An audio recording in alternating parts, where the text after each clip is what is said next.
Why do you think Jesus chose wild-spirited men all through the Bible? James and John were so nuts that Jesus nicknames the sons of thunder.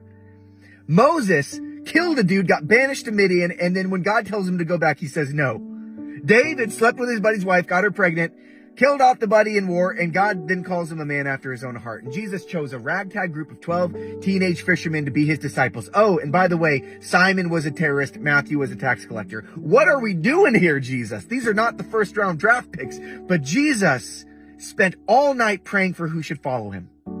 And what he did is he chose men and women that were just wild enough to answer the call of discipleship.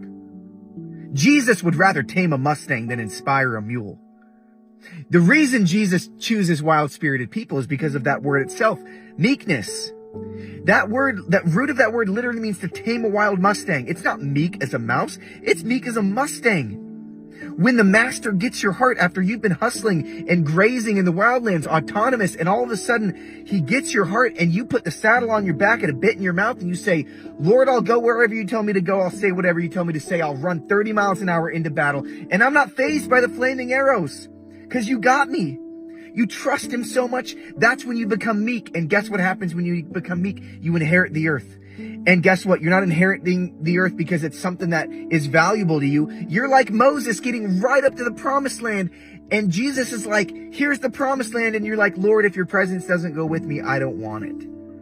You find that the gift is in the communing with your master. And he's the master, you're the Mustang.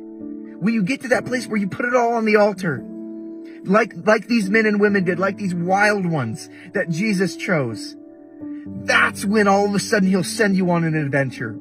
He'll say, bridle up, baby, let's go. I've got people for you to reach. I've got a gospel for you to preach. I've got a calling on your life. And I know I can trust you because you've lost your life. That's the call to the Christian. It's to become meek. It's to become humble. It's to put the saddle on your back and say, Lord, I will go to war. That's why if you've got a past on you, if you're a little wild, get ready. He's got an adventure for you. And he chooses the wild ones above the mules, above the Pharisees, above the religious people that really aren't with him in spirit, that aren't ready to sell it all and give it to the poor, that really aren't ready to sell the field just to buy the treasure in it.